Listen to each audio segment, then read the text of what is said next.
Salut, c'est Léo, ça dit quoi? Nous voulons manifester. Il n'est pas admissible pour nous de laisser la rue à l'extrême droite. Parce que tout de même, les rassemblements massifs d'extrême droite, on a déjà vu comment ça pouvait finir dans ce pays.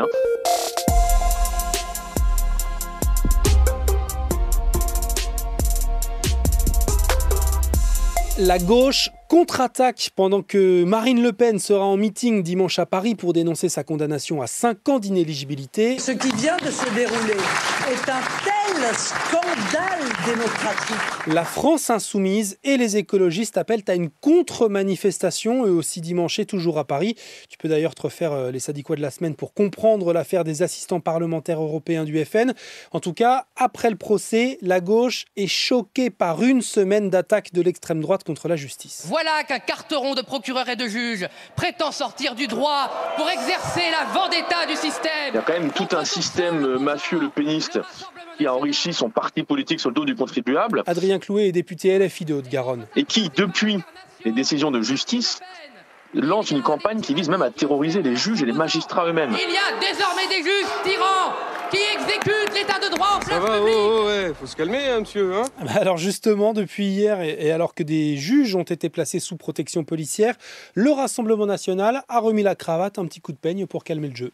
Moi, j'ai toujours condamné de la manière la plus vive qui soit l'utilisation de la force. La violence et l'intimidation, nous n'avons fait que la subir. Pour Jordan Bardella, la violence vient plutôt de l'ultra-gauche, comme pour se dédouaner en cas de débordement dimanche dans la rue.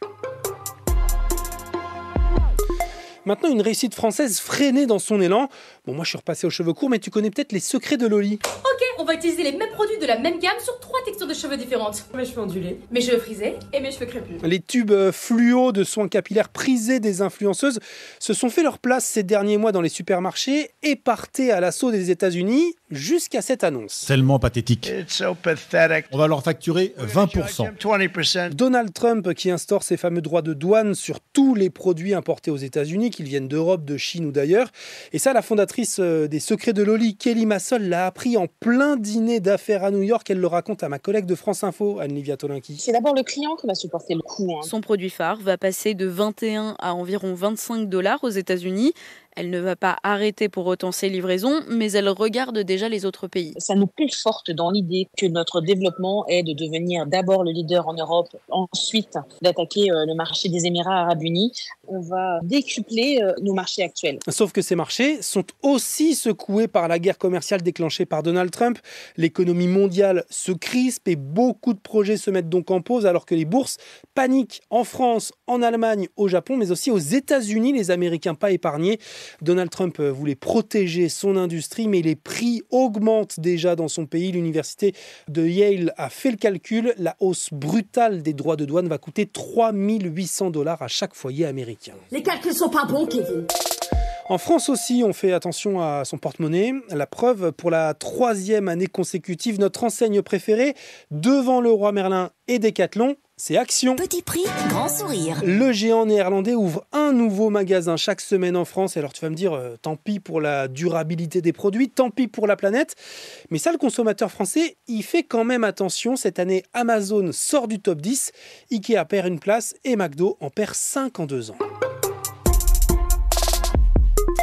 Allez, si t'as un peu de chance ce vendredi soir, t'es en vacances. C'est reparti pour la zone B. Ça va durer jusqu'au 5 mai pour la dernière zone. Vacances de printemps qui peuvent quand même rimer avec vacances au ski à Val Thorens. La neige est plus souple, elle est plus agréable, les journées sont plus longues, un peu plus chaudes. Tellement chaude qu'avec cette météo, tu peux aussi déjà penser au camping. C'est le début de la saison en Normandie. C'est très agréable parce que s'il y a beaucoup de monde et des petits enfants, ça fait du bruit, tranquille. Tu vas pas me laisser marcher dessus par des Allemands, non? C'est des Hollandais, Jackie. C'est pareil. Bon, si t'es ronchon parce que toi t'es pas en vacances, petite reco pour le week-end. Bonjour, c'est donc Stromae, comme vous avez pu le remarquer. Stromae qui partageait il y a quelques jours son coup de cœur sur les réseaux de la RTBF. Et pour la semaine de la musique belge, je tenais à soutenir une artiste qui s'appelle Camille Yembe. Est-ce que tu me passerais une cigarette?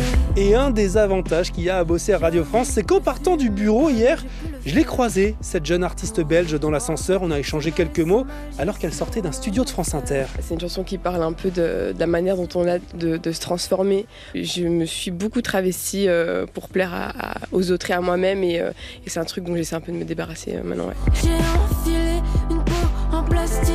Camille Yembe, une des voix montantes de la scène belge qui jusqu'ici écrivait pour les autres, notamment le rappeur Tiakola, mais qui maintenant se concentre sur sa musique. Un EP est prévu pour le 6 juin et en attendant elle distille de très rares morceaux comme ça dispo sur les plateformes. Putain, je suis pompée, j'ai trop vu de rouge. J'ai fait mes affaires, aujourd'hui je bouge. Camille Yembe à surveiller et moi je te dis merci après un mois de mars record pour Ça dit quoi, plus de 410 000 écoutes.